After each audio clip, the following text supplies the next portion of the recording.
Logo, Deus existe. Apontamentos palpitantes sob a perspectiva espírita. Jorge Sen. Dedicatórias. Conhecem-se os legítimos idealistas pelas coesas opiniões que anunciam, e Jorge Sen representa um aguerrido escritor espírita da atualidade. Através dos seus estudos e pesquisas tenho contribuído para a divulgação dos mandamentos do Cristo sob a perspectiva espírita, confortando os homens que ignoram a verdadeira finalidade da presente reencarnação. Irmãos W. Explicação preliminar. Jorge Sen, escritor espírita, analisa temas da atualidade tendo como objetivo a difusão da doutrina espírita, destacando na medida do possível os ditames da reencarnação e da imortalidade da alma.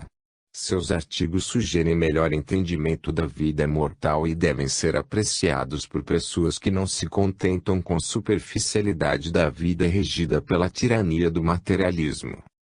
Pouca ciência conduz ao ateísmo, muita ciência conduz a Deus. Francis Bacon. Apresentação do autor. Jorge Luiz Sen nasceu no antigo estado da Guanabara, atual Rio de Janeiro, no dia 18 de agosto de 1951.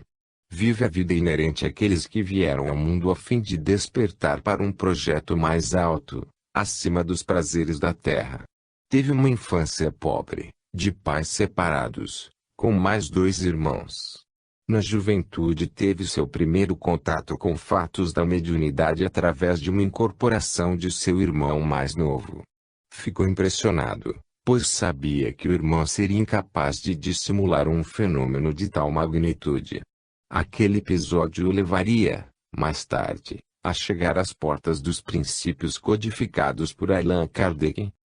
Aos 20 anos de idade ingressou, por concurso, no serviço público, onde até hoje permanece. Foi durante 5 anos diretor do Inmetro no estado de Mato Grosso. Executou serviços profissionais junto à Universidade de Brasília, durante 4 anos, na condição de coordenador de provas práticas de concursos públicos realizados pelo CESP. Consorciou-se com Maria Eleusa aos 26 anos de idade. É pai de 4 filhos, sendo uma das filhas, a mais velha, portadora de lesão cerebral. Na maturidade da vida teve oportunidade de fazer cursos superiores. Possui a licenciatura de História e Geografia pelo Uniceub, Centro Universitário de Brasília. Sua vida espírita nesses mais de 30 anos de doutrina perfez conteúdos de muitas faculdades. Participou da fundação de alguns centros espíritas em Brasília e Cuiabá MT, onde teve publicado, em 1991, o livro Praeiro, Peregrino da Terra do Pantanal. Começou seu trabalho de divulgação ainda jovem em todo o DF. Engajou como articulista espírita, tornando-se sólido esse fato em Cuiabá, quando publicava Luz na Mente, um periódico que veio satisfazer o seu ideal na divulgação espírita. Foi redator e diretor do jornal União da Federação Espírita do DF. Vinculado a vários órgãos divulgadores da doutrina espírita, a exemplo de reformador da FELI, o Espírita do DF, o Médium de Juiz de Fora, MG e palestrante nos mais diferentes lugares de DF, tem a oportunidade de levar a mensagem espírita a cidades próximas de Brasília, como Anápolis, Cidade Ocidental e outras. Sua diretriz inabalável continua sendo o compromisso de fidelidade a Jesus e a Kardec. Maria Eleusa de Castro, esposa de Jorge Sen. Prefácio. Em O Evangelho segundo o Espiritismo constam lições para profundas reflexões. Em suas páginas aprendemos que a ciência e a religião devem impelir a inteligência humana para a busca de Deus. Dia virá em que o cientista se debruçará para desvendar as leis da física visando abeirar-se próximo do Criador, e o religioso difundirá as leis do mundo moral com o mesmo desígnio, até porque, tendo como princípio o Criador e suas leis, não podem fé e razão nutrirem entendimentos contraditórios. O útero de toda a sabedoria é a mensagem de Jesus, e na perspectiva de Kardec os tempos são chegados, em que os ensinamentos do Cristo devem receber um complemento, em que a ciência, deixando de ser exclusivamente materialista, deve ter em conta o elemento espiritual, e em que a religião, deixando de desconhecer as leis orgânicas e imutáveis da matéria, estas duas forças, apoiando-se uma na outra, equilibrar-se-ão e se prestarão mútuo apoio. Infelizmente, cientistas e religiosos não puderam se entender até agora porque, encarando cada qual as coisas de acordo com seu ponto de vista exclusivo, repeliam-se mutuamente. Faltava-lhes um traço de união que os ligasse. Esse traço de aderência é o conhecimento das leis que regem o mundo espiritual e suas relações com o mundo material, leis tão imutáveis quanto as que regem o movimento dos astros e a existência dos seres. É toda uma revolução moral que se opera neste momento.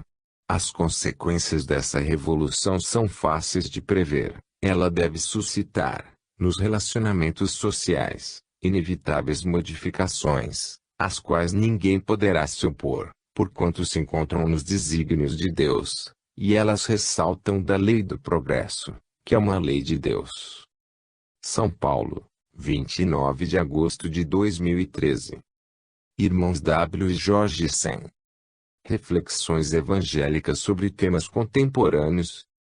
Na esteira da história, não há a menor dúvida de que o século XX engendrou os pilotes de sustentação da pesquisa científica, ainda que ao jugo de uma radical estrutura eclesiástica, que se viu obrigada a se adequar aos tempos modernos, pois a ciência deveria cumprir-se nos santuários da natureza, para produzir um mundo melhor e ampliar a compreensão do próprio ser humano. Porém, essa mesma ciência subjugou o cientista de maneira a deixá-lo à mercê de sua própria impotência.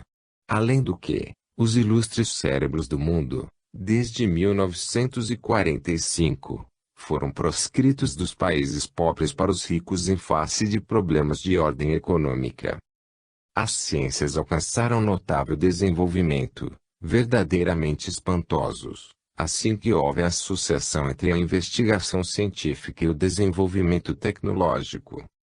A genética foi sendo pesquisada até que se chegou à unidade básica, o DNA, que esclarece como é transmitida ou modificada a hereditariedade. No desenvolvimento prático dessa grande descoberta, os biólogos decifram o genoma humano, patrimônio genético de cada indivíduo. Surge, então, a engenharia genética, possibilitando a clonagem. Daí, pergunta-se, até que ponto podemos manipular a vida, ou mesmo criá-la? A medicina, inegavelmente, foi extremamente beneficiada pelas ciências físico-químico-biológicas, os transplantes de órgãos, a penicilina, a vacina contra a poliomielite. No entanto, o que dizer da AIDS, do câncer, e de tantas outras doenças ainda incuráveis? A física comparece com as descobertas revolucionárias de Albert Einstein, com a teoria da relatividade, que estimulou o desenvolvimento de complexas teorias matemáticas, e de Max Planck, com a mecânica quântica, que, entre 1924 e 1927 dá um golpe mortal na física newtoniana. A manipulação dessas energias acabou por produzir o lixo atômico. Por outro lado, quais os danos possíveis ao meio ambiente e, consequentemente à humanidade? O conceito de antimatéria passa a ser manipulado pelos especialistas desde 1928. Nesse rumo, a simples terminologia implicava uma recusa deliberada a deixar que o progresso do cálculo teórico fosse desviado por qualquer ideia preconcebida da realidade. A matéria foi destrinçada até as 12 subdivisões do átomo, tendo o neutrino como uma das mais impressionantes subpartículas dos elementos que se agitam na intimidade do átomo. A conceituação do verbete matéria torna-se desafiadora, quando se define o neutrino como algo que não tem massa, não tem campo elétrico, não tem campo de magnetismo, mas é matéria. Sobre isso, perguntaram a Einstein, o que é matéria? Ele, então, respondeu, matéria é energia condensada, Energia é matéria desagregada, e o homem é um conjunto de elétrons regido pela consciência. Poderiam os físicos conviver com a permanente contradição? Niels Bohr arrosta o desafio e expressa que não havia como traduzir a totalidade da matéria numa descrição monóide, até mesmo, em face de um grave complicador chamado linguagem humana. No debate sobre o tema não se podia ignorar o conflito gerado entre ciência e religião, até porque o próprio Vaticano se viu forçado a se comunicar via satélite. Pastores evangélicos se assenhorearam de poderosos veículos de comunicação, televisão, jornal, revista, internet, etc., e várias outras seitas e doutrinas estruturadas se locupletam a sociedade com as conquistas técnico-científicas. Hobsbawm atesta que o século XX desfechou em bases de problemas desafiadores, por ausência de perspectiva de sistema ou estrutura internacional. O século XX se consubstanciara de guerras mundiais, quentes ou frias, feitas por grandes potências e seus aliados, em cenários de destruição em massa, cada vez mais apocalípticos. O século XX acabou numa desordem global cuja natureza não estava clara e sem um mecanismo óbvio para acabar com ela, ou mantê-la sob controle. Foi um período de guerras religiosas, embora seus líderes militantes bebessem nas ideologias do socialismo e nacionalismo, cujos equivalentes divinos eram abstrações de políticos venerados como divindades. Outra questão levantada por Hobsbawm é sobre dois cruciais problemas, a saber, demografia e ecologia. Sobre esses problemas, uma coisa é certa: quaisquer empreendimentos devem ser reduzidos ao sustentável, uma vez que, desconsiderando essa realidade, pode remeter a um desequilíbrio incontornável entre a humanidade. Os recursos renováveis que se consomem e o impacto sobre o meio ambiente não podem ser relegados a questões de menos importância, principalmente, levando-se em consideração a utilização da água potável, que, segundo alguns teóricos, pode ser o referencial mais explícito de confronto bélico planetário. Hoje, investem-se vultosos recursos financeiros em projetos de investigação das causas prováveis das angústias humanas. Em função disso, surgem vários laboratórios que pesquisam sobre inúmeras patologias. Não desconhecemos, nessa conjuntura, a rejeição que sofrem os excluídos sociais, posto que a ganância pelo dinheiro atinge patamares surrealistas. Estarrece-nos a voracidade na busca do sexo, onde são remetidos os atormentados nos pântanos da indigência moral. Atualmente, as pessoas hesitam em sair nas ruas, face aos assaltos e sequestros relâmpagos que têm ocorrido a todo momento. São momentos de inquietudes e desarranjo emocional, onde só no Brasil existem entre 15 a 30 milhões de pessoas com transtornos mentais, com neuroses e índices acentuados de demência, com epilepsia e psicoses várias. Nessas angústias, a depressão tem preocupado os especialistas, que estimam que, em cada grupo de 100 pessoas, 15 têm a probabilidade de desenvolvê-la.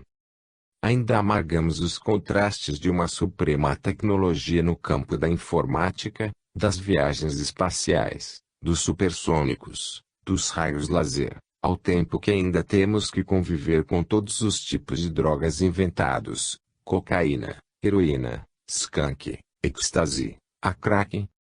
Como vimos, o desenvolvimento científico e tecnológico não somente traz benefícios à humanidade, mas, também, produz efeitos negativos para o mundo, podendo chegar, inclusive, à destruição do planeta, da bomba atômica, aos mísseis de ogiva nuclear, das armas químicas e biológicas, às bombas de fragmentação.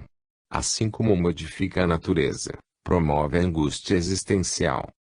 Nesse panorama, a mensagem do Cristo é o grande edifício da redenção social, que haverá de penetrar em todas as consciências humanas, como um dia penetrou nas consciências de Vicente de Paulo, da irmã Dulce, de Chico de Assis, da Teresa de Calcutá, de Chico Xavier e de Mahatma Gandhi. Urge, portanto, que a humanidade, na falta de um sentido para a vida, experimente o Evangelho nos múltiplos setores da sociedade, até porque o Espiritismo preceitua que temos uma fatalidade biológica, porém, a forma de nos comportarmos dentro dos limites de nascimento e desencarnação é da nossa livre escolha e podemos alcançar a sublimação com o ato de querer, movidos pela fé raciocinada. Deus existe, graças a Deus. As últimas descobertas da cosmologia moderna mostram que o universo tem lançado enigmas maiores e mais profundos sobre sua verdadeira essência, desconcertando a lógica humana. Se analisarmos, com serenidade, a rica história da própria evolução da física, já houve diversos momentos em que se imaginou ter ela se esgotado, ou seja, nada mais havendo que desvendar. No final do século XIX, Kelvin, o pai da termodinâmica, foi claro na sua afirmação: acabou. Já se sabia como estudar o movimento, a eletricidade e o magnetismo, e ele acreditava que nada havia além daquilo que já se conhecia. Porém, logo depois descobriram o átomo, o elétron e, já naquele século, Einstein desenvolveu a teoria da relatividade. No seu livro intitulado Uma Breve História do Tempo, o astrofísico Stephen Hawking diz o seguinte: há um modelo que descreve a origem do universo. Isso significa que existe um conjunto de equações que descrevem seu surgimento, mas essa não é a questão fundamental. O crucial é saber de onde vêm essas equações, de onde vêm as leis da física, que ajudam a explicar o universo. Em um livro de significativa importância científica, intitulado A Partícula de Deus, publicado nos Estados Unidos, o físico Leon Lederman, ganhador do Prêmio Nobel, em 1988, defende a tese de que Deus existe e está na origem de todas as coisas. O comportamento de pesquisa do físico holandês, Willem Bedrees, autor de um livro publicado, recentemente, que tem como título Além do Big Bang, Cosmologia Quântica e Deus, mostra claramente que há um interesse crescente pela investigação científica, baseado na certeza da existência de Deus. Aliás, o próprio Albert Einstein, o maior gênio científico daquele século, confessou a um assistente que, no fundo, seu único interesse era descobrir se, no instante da criação, Deus teve escolha de fazer um universo diferente e, caso tenha tido opção, por que decidiu criar este universo singular que conhecemos, e não outro qualquer.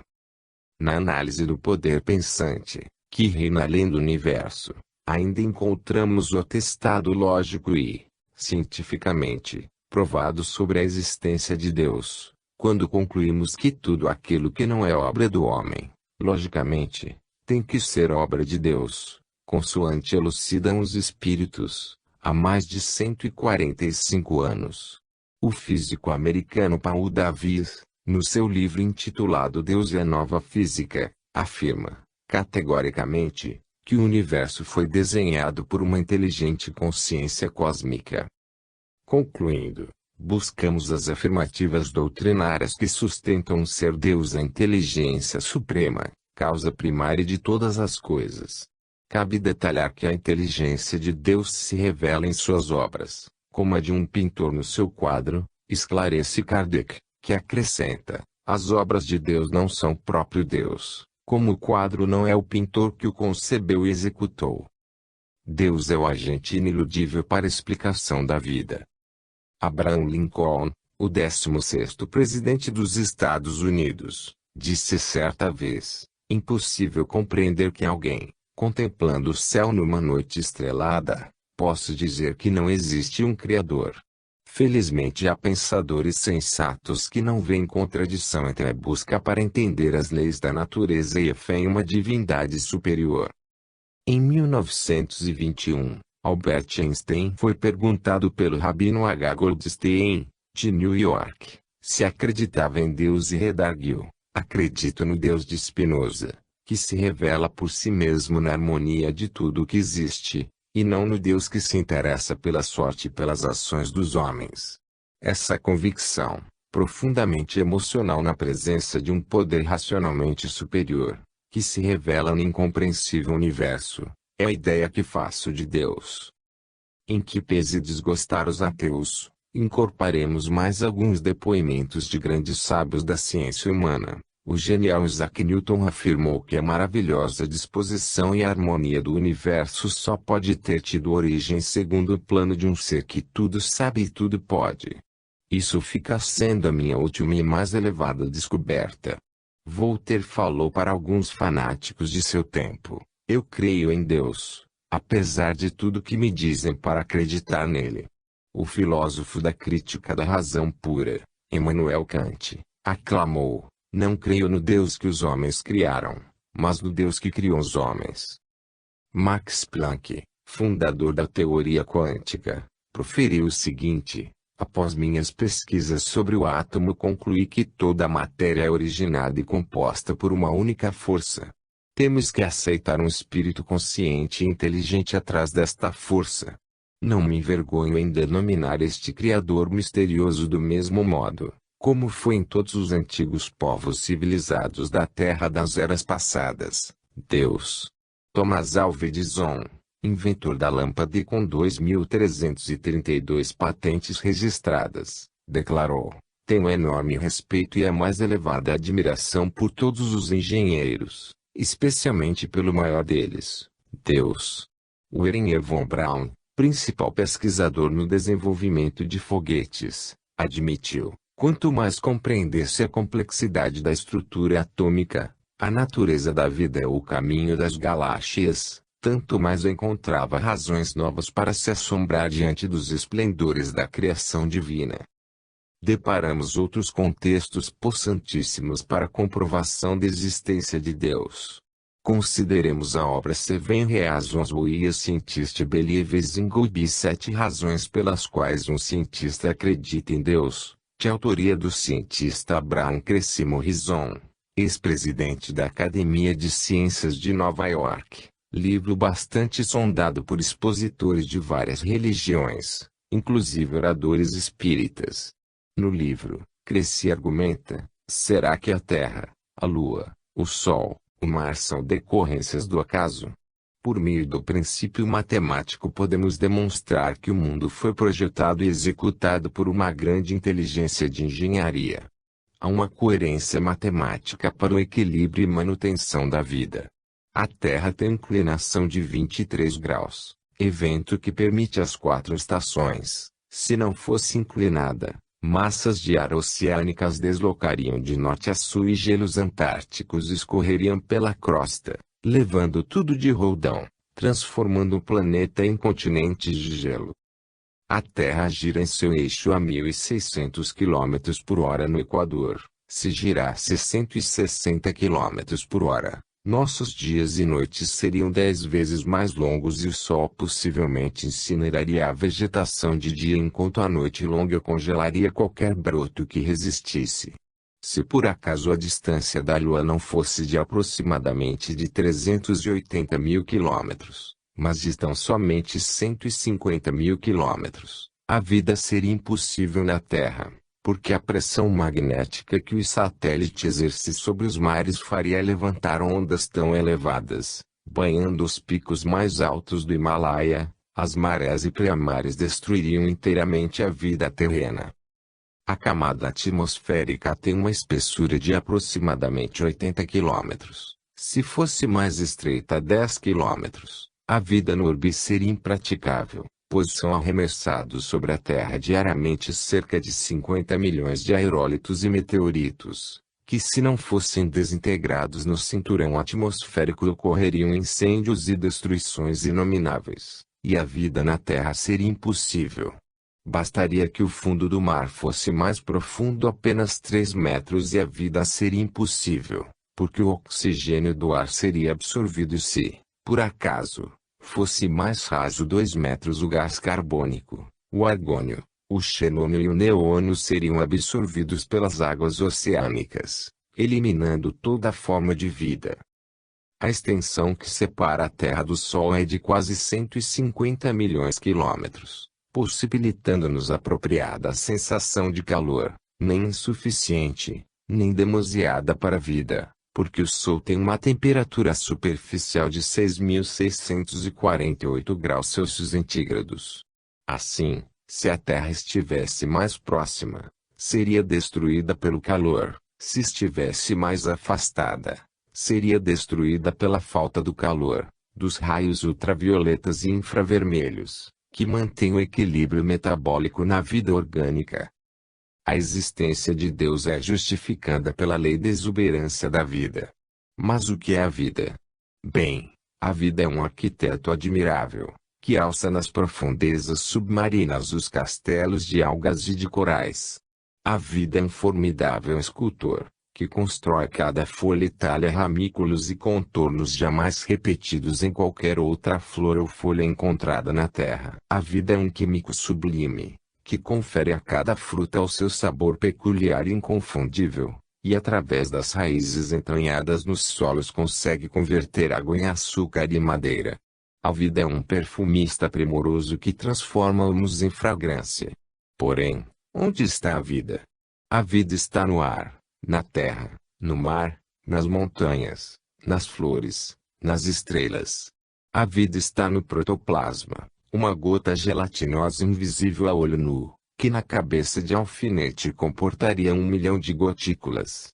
Se por acaso toda a vida, animal, vegetal, humana, desaparecesse da face da Terra e ficasse um só protoplasma e um raio de sol, o heliotropismo restabeleceria a vida através da lei da cisparidade, e essa única gotícula se multiplicaria sucessivamente, e em breve estariam os campos e prados reverdecidos, os mares e rios povoados, a terra povoada, na ninharia de alguns milhões de anos apenas.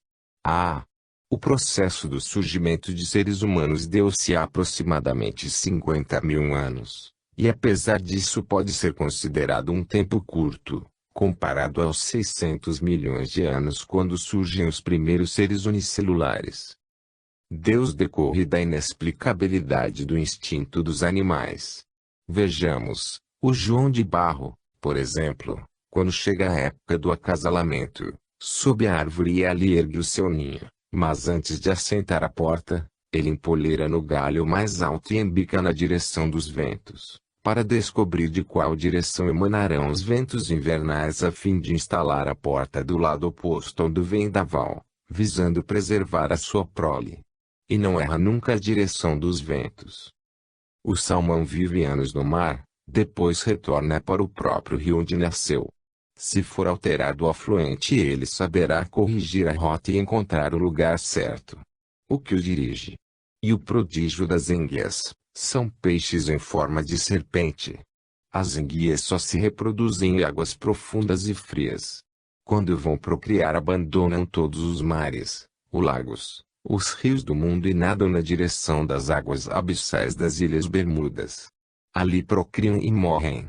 Mas seus descendentes sabem, por instinto, de onde vieram seus pais e fazem a viagem de volta para habitar as águas de onde vieram seus antepassados.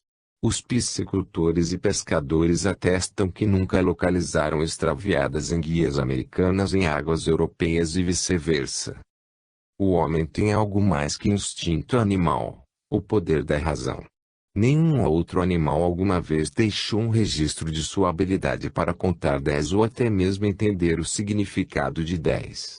Onde está o instinto? Como em uma única nota de uma flauta, bonita, mas limitada, o cérebro humano contém todas as notas de todos os instrumentos na orquestra. Graças à razão humana podemos contemplar a possibilidade que nós somos o que somos porque temos uma centelha da inteligência universal. As provisões para todos os seres são vistas como nas maravilhas dos genes. Tão minúsculos são os genes, cromossomos, que, se cada um dos seres humanos fosse reduzido a um cromossomo, e todos fossem colocados juntos, caberiam num dedal de costureira. No dedal seriam colocadas todas as características individuais de 7 bilhões de humanos. A concepção de Deus veio de uma faculdade divina do homem, única como o resto do nosso mundo, a faculdade da imaginação. Deus é científica e imaginativamente comprovado. O Sol tem um volume de 1.300.000 vezes maior que a Terra. A Lua dista em torno de 380.000 quilômetros. Marte está a cerca de 56 milhões de quilômetros distante da Terra na época de sua maior aproximação. Capella é 5.800 vezes maior do que o nosso planeta. Canópios tem um brilho 80 vezes superior ao Sol. Somente se enxergam a olho nu 5.000 estrelas, ou melhor, 2.500, porque as outras 2.500 estarão do outro lado do planeta. Se usarmos de um binóculo poderemos ver 15.000 estrelas. Se usarmos de um telescópio doméstico, poderemos ver 150.000 estrelas e se usarmos o telescópio de Monte Palomar, poderemos ver 30 milhões de estrelas em nossa Via Láctea. Através do Observatório de Radioastronomia da Alemanha, observamos que a nossa Via Láctea tem mais de 100 bilhões de estrelas. Existem trilhões de galáxias maiores do que a nossa. A luz do Sol, viajando a uma velocidade de cerca de 300.000 quilômetros, chega até aqui aproximadamente 7 minutos e 8 segundos depois de ter partido de lá. Alpha de Hércules é uma estrela 80.000 vezes maior do que o Sol. Uma quasar chega a ter uma radiação 300 bilhões de vezes mais potente que a do Sol. A sua luz percorre mais de 15 bilhões de anos-luz para chegar até nós. Impossível explicar a vida sem a crença na existência de um planejador consciente. Seria não científico e irracional conferir à vida uma procedência aleatória. As características do universo e dos seres vivos são racionalmente esclarecidas através de um agente inteligente, e não por normas físicas e processos casuais inteiramente fortuitos. A doutrina dos espíritos recusa a fé cega e defende, com contextos, a fé racional, conduzindo as pessoas a não crerem. Simplesmente portanto tem uma crença qualquer, mas, a saber, por que creem em algo? Uma das básicas questões espíritas é demonstrar científica e filosoficamente a existência de Deus. Deus, causa primordial do universo. Deus é uma coisa palpável não por ele mesmo, mas através de sua criação, do mesmo modo que átomos não são coisas em sua forma atômica, mas um grande número deles colocados juntos repentinamente se torna visível e objeto reconhecível. No século XIX Kardec indagou dos espíritos, onde se pode encontrar a prova da existência de Deus. A resposta chega de forma simples e objetiva, com a profundidade característica dos espíritos superiores, num axioma que aplicais às vossas ciências. Não há efeito sem causa. Procurai a causa de tudo o que não é obra do homem e a vossa razão responderá. Portanto, o conhecimento dos pensadores não pode encontrar outra conclusão, senão a de que Deus existe e é a inteligência suprema do universo. A doutrina espírita rejeita a fé cega, defendendo, com argumentos, a fé raciocinada, conduzindo as pessoas a não acreditarem, simplesmente por acreditar, mas a saber por que acreditam em algo. E a principal delas é defender a prova da existência de Deus. Tanto foi o cuidado de não personificá-lo que a primeira pergunta de Kardec interessou aos espíritos foi com a expressão que é Deus. Em substituição à clássica e antropomórfica indagação, quem é Deus? Ante a majestática obra do Criador, o espírito Emmanuel explica que o homem observa as dimensões diminutas do lar cósmico, Terra, em que se desenvolve. Descobre que o Sol tem um volume de 1.300.000 vezes maior. A Lua dista mais de 380.000 quilômetros. Marte, distante de nós cerca de 56 milhões de quilômetros na época de sua maior aproximação. Capella é 5.800 vezes maior. Canópios tem um brilho 80 vezes superior ao Sol. O Sistema Solar possui apenas 9 planetas com 57 satélites no total de 68 corpos celestes. E para que tenhamos noção de sua insignificância diante do restante do universo, nosso sistema solar compõe um minúsculo espaço da pequena da Via Láctea, ou seja, um aglomerado de cerca de 100 bilhões de estrelas, com pelo menos 100 milhões de planetas e, segundo Carl Sagan, no mínimo 100 mil deles com vida inteligente e 1000 com civilizações mais evoluídas que a nossa. Além do Big Bang, Cosmologia Quântica e Deus, é o livro publicado pelo cientista Willem B. Drees, doutor em Física Teórica e Matemática pela Universidade Utrecht e em Teologia pela Universidade de Groningen, Holanda, que procura demonstrar sobre a existência de um interesse crescente pela investigação científica baseada na certeza da existência de Deus. A teoria mais moderna do início do universo nos remete não apenas para o Big Bang, a grande explosão, princípio de tudo, mas para a ideia de vários Big Bangs, com universos cíclicos através de 4 trilhões de anos. Diante destes números pensaríamos haver chegado na ideia do que é o universo. Ledo engano, pois estas áreas, ou melhor, volumes, representariam apenas 3% do que seria a totalidade de tudo dentro do tridimensional espaço, tempo como conhecemos. Os espaços interplanetários, interestelares e intergalácticos, obviamente, formariam a maior parte daquilo que chamamos de universo. O grande desafio da astrofísica, atualmente é a chamada energia escura, e as lentes do telescópio espacial Hubble flagraram o comportamento dessa energia, um dos maiores enigmas cósmicos. Ao observar supernovas, que são explosões de estrelas, o telescópio registrou o efeito da aceleração da luz. A descoberta deve ajudar a explicar o que é a energia escura que cobre quase todo o cosmos, uma força que pode ser responsável pela contínua e acelerada expansão do universo, também chamada de partícula Deus. A nossa compreensão de Deus muda na mesma proporção em que a nossa percepção sobre a vida se amplia. É uma tarefa difícil, quando o limitado tenta alcançar o ilimitado, ou o finito entender o infinito. Assim somos nós diante de Deus. As opiniões científicas ainda estão divididas quanto à origem do universo, mas há unanimidade num ponto: existe ordem no universo. Todos fomos criados por Deus para a glória celeste, caminhando pelos proscenos terrestres, onde desenvolvemos potencialidades interiores que nos são herança divina esculpidas. A dedução que se pode tirar da certeza inata que todos os homens trazem em si, da existência de Deus, e a de que ele existe, pois, de onde lhes viria esse sentimento, se não tivesse uma base? E sendo Deus a essência divina por excelência, unicamente os espíritos que atingiram o mais alto grau de desmaterialização o podem perceber.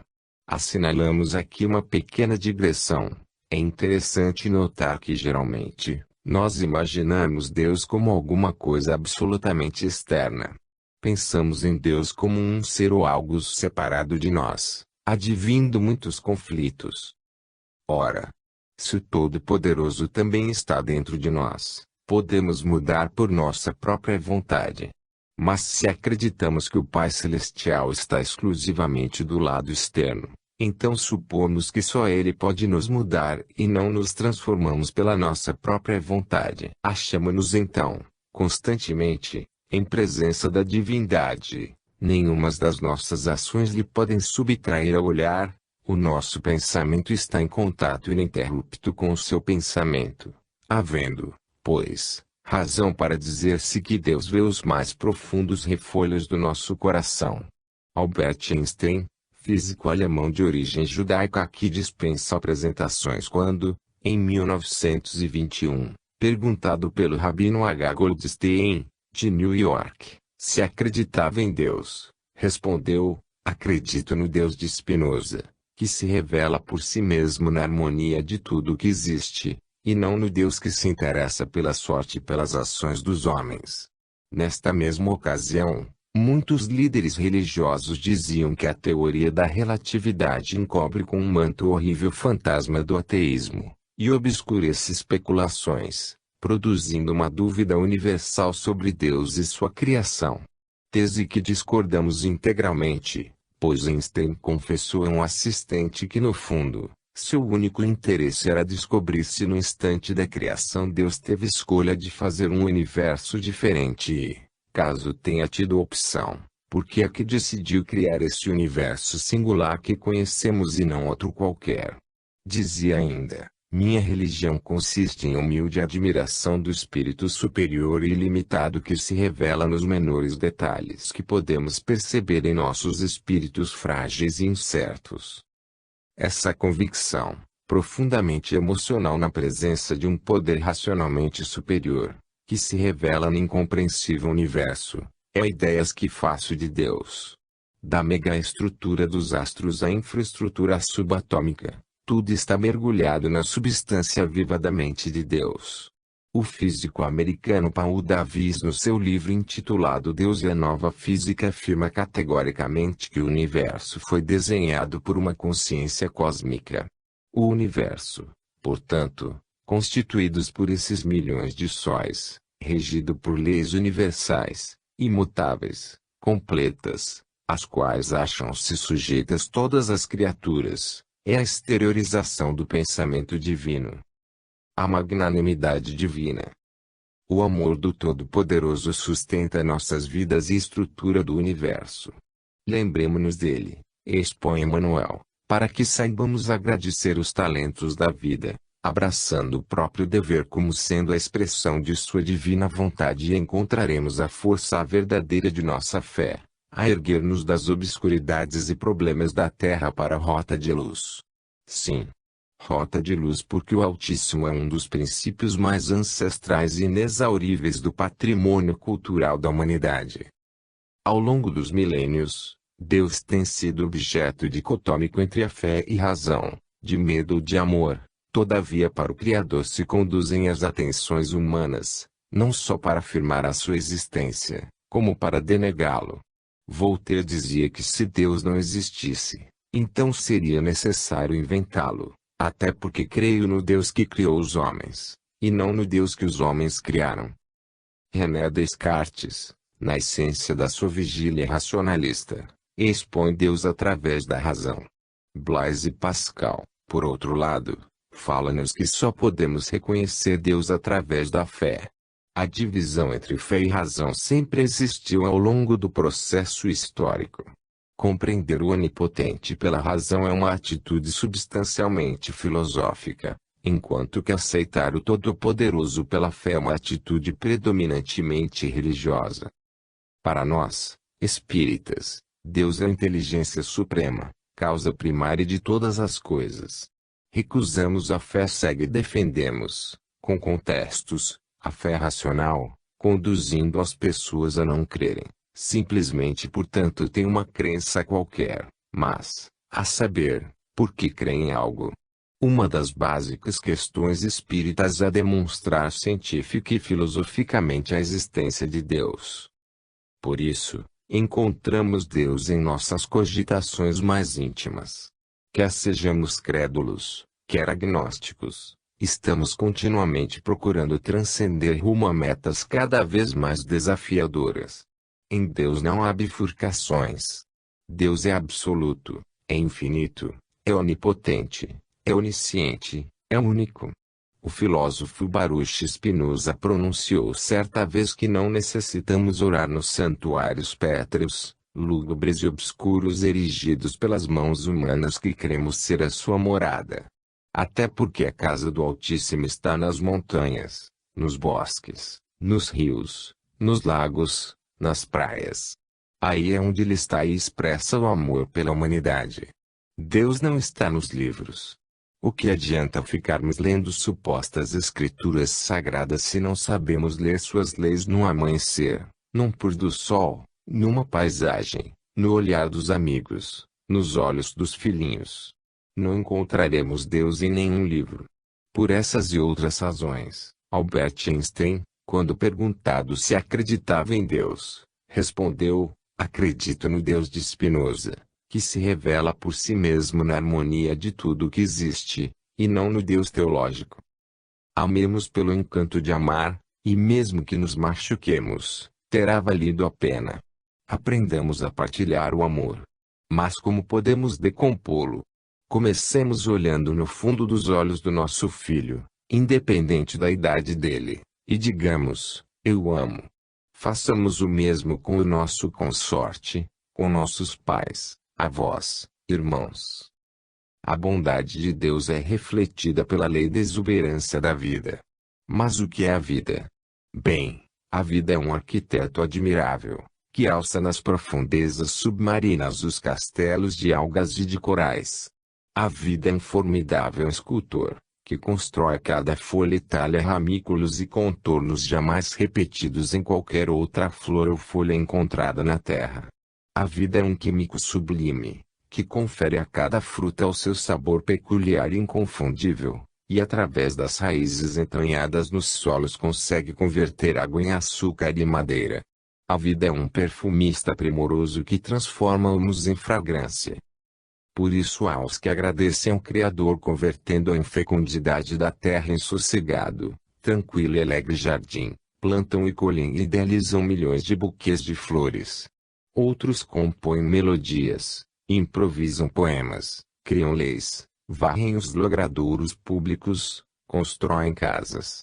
E sempre quando trabalhamos sob a inspiração de Deus, o céu, a terra e o ar se enriquecem de sublimados êxtases. Tudo se expande e se alegra no universo. Oceanos musicalizam suas águas no fluxo e refluxo das marés. Cachoeiras se arremessam das altitudes orvalhando em costas majestosas no silencioso e nobre gigantismo das montanhas. As soberbas árvores se curvam em suave reverência às plantinhas delicadas e aos quase imperceptíveis arbustos tênues, abarcando o altar da natureza, exaltando a grandiosa criação. Isso mesmo. A vida está no ar, na terra, no mar, nas montanhas, nas flores, nas estrelas.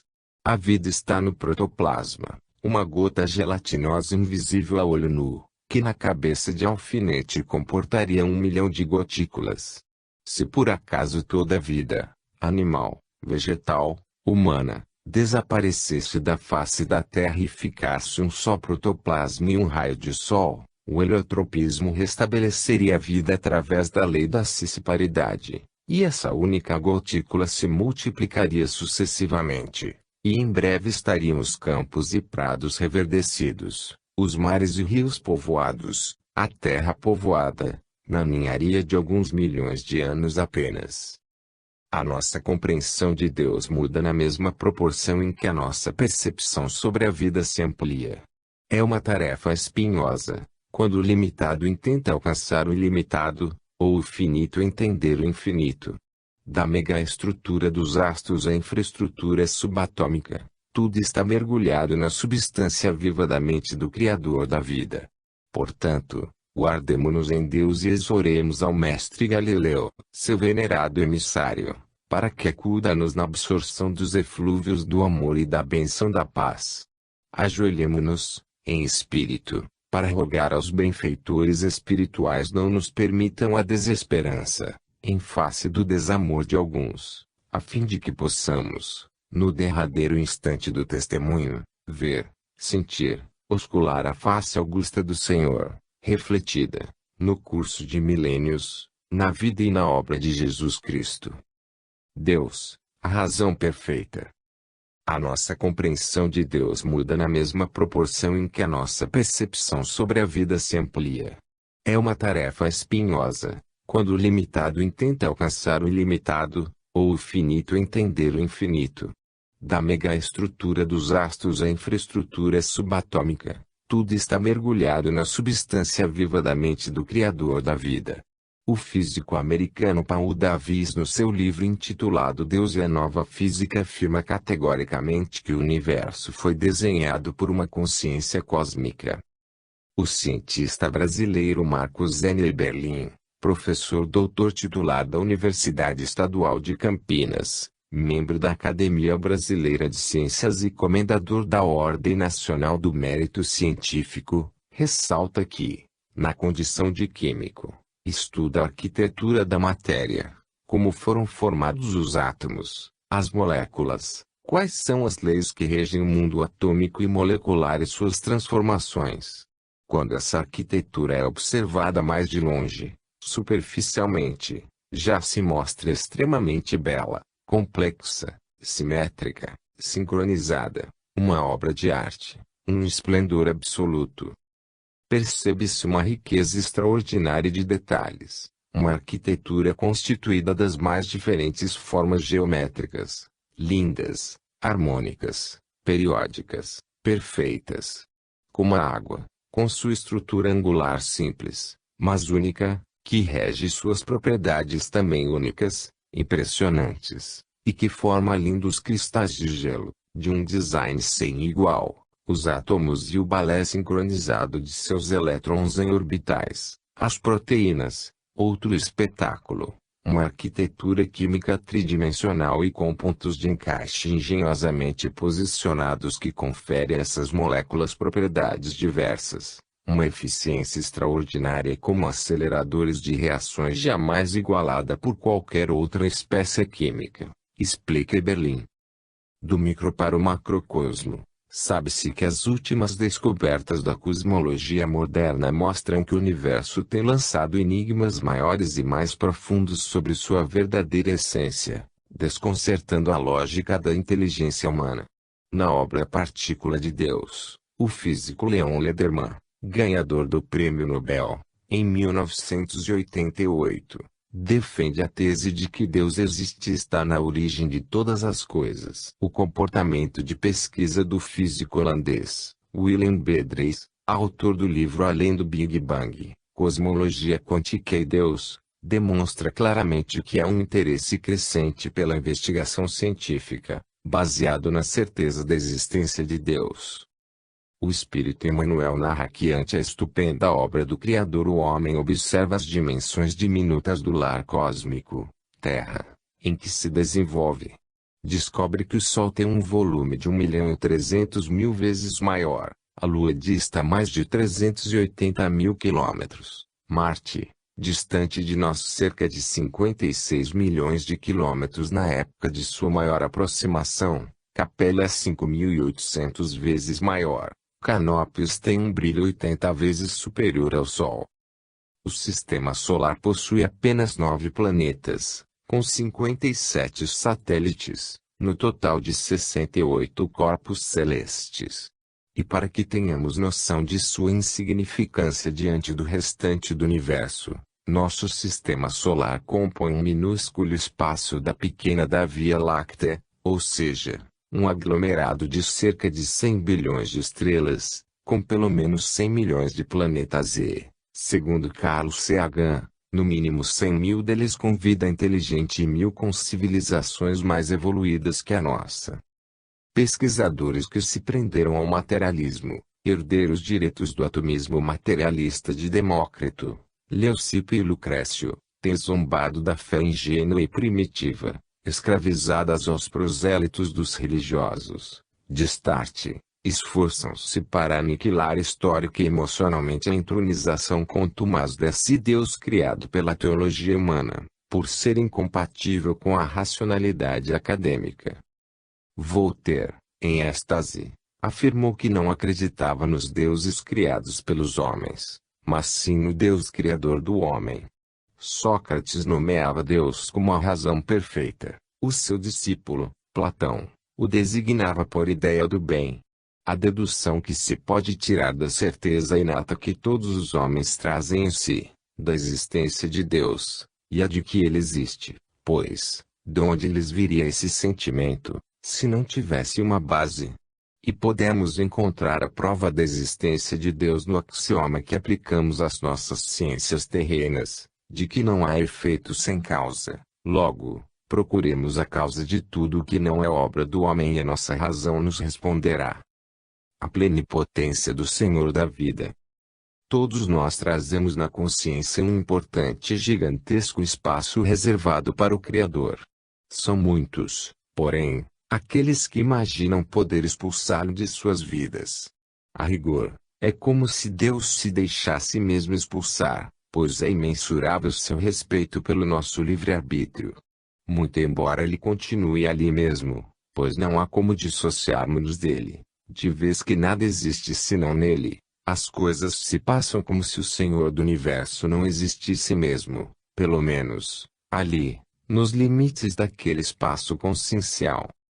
Ao enumerar pensadores de grande influência na sociedade, deparamos com uma certa coligação de intelectuais, arautos da tese antideus, a exemplo de Karl Marx, para quem a religião era o ópio do povo, Sigmund Freud, que considerava a fé uma manifestação de infantilismo, Friedrich Nietzsche, que teve a ousadia de decretar a morte de Deus. Recordamos que o ex-presidente brasileiro, FHC, afirmou numa circunstância não acreditar em Deus e usou do eufemismo político para retificar, dizendo que podia abrir uma chance para crer nele. Recentemente nos foi enviado um e-mail curioso, informando que em 1966, o cantor John Lennon teria dito: "Hoje, nós, Beatles, somos mais populares que Jesus Cristo, Deus." Na década de 80 caiu mortalmente sob o impacto de 5 tiros desferido por um fanático fã. Ainda nos anos 80, em campanha presidencial, Tancredo Neves afirmou que se tivesse 500 votos do seu partido, PDS, nem Deus o tiraria da presidência da República. Os votos ele conseguiu, mas a cadeira presidencial lhe foi tirada um dia antes de tomar posse. Cazuza, cantor de rock, disse certa vez, em um show no Canecão, Rio de Janeiro, após um trago em um cigarro de maconha, baforando a fumaça para cima: "Deus, essa é para você." Sem comentários. Outro fato curioso foi quando o construtor de navio Titanic, apontado como o maior navio de passageiros da época, após sua construção ao ser lançado ao mar, uma repórter inglesa perguntou-lhe: "O seu navio é seguro?" Com ironia, respondeu: "Minha filha, nem se Deus quiser ele afunda o meu navio." Mais tarde a imprensa noticiou o maior naufrágio de um navio de passageiros no mundo: o Titanic afundou na sua primeira viagem. Outro fato marcante foi quando Marilyn Monroe foi visitada por um cristão. Porém ela, depois de ouvir a mensagem do Evangelho, disse: "Não preciso do seu Deus." Uma semana depois foi encontrada morta em seu apartamento. Não propomos analisar o tradicional Deus das religiões. Interessa-nos, sim, destruir o conceito de um Deus temível disposto a castigar conforme ideias profundamente enraizadas nos textos do Antigo Testamento. Ideias essas que foram incorporadas pela teologia cristã. E, ainda hoje muitos cristãos não se livraram desse e de outros conceitos de que bom cristão teria de ser temente a Deus. Evidentemente, que os fatos expostos acima sugerem que devemos respeitar o nosso Criador com mais inteligência. Todavia, precisamos adotar uma consciência crítica e rejeitar os sectarismos, porque Deus nada tem a ver com as distorções das teses antropomórficas engendradas por ideologias religiosas que acabaram por remeter muitas pessoas ao ateísmo. Atualmente pesquisadores que se prenderam ao materialismo, herdeiros diretos do atomismo de Demócrito, Leucipo e Lucrécio, zombam da fé ingênua e primitiva, escravizadas aos prosélitos dos religiosos destarte, tentam aniquilar histórica e emocionalmente a existência desse Deus teológico, por ser incompatível com a racionalidade acadêmica. Por outro lado, o magistral Carl Gustav Jung, num programa de televisão americana, disse: "Eu não acredito em Deus, porque eu sei que ele existe." E, ainda Voltaire foi sábio quando afirmou que não acreditava nos deuses feitos pelos homens, mas, sim no Deus que fez o homem. Sócrates nominava a Deus como a razão perfeita, ao seu discípulo Platão o designava por ideia do bem. Antes muitos debates históricos relembro, ainda, o neoplatonismo, com Plotino, que propôs o renascimento do panteísmo, fazendo Deus, o Uno Supremo. Aguça-se no contexto o ideário do monismo, que recebe o apoio de Fichte, Hegel, Schelling e outros, enquanto larga faixa de pensadores e místicos religiosos empenhavam-se na sobrevivência do chamado dualismo. Albert Einstein, o maior gênio científico do século XX, confessou a um assistente que seu único interesse era descobrir se no instante da criação Deus teve escolha de fazer um universo diferente e, caso tenha tido opção, por que é que decidiu criar esse universo singular que conhecemos e não outro qualquer.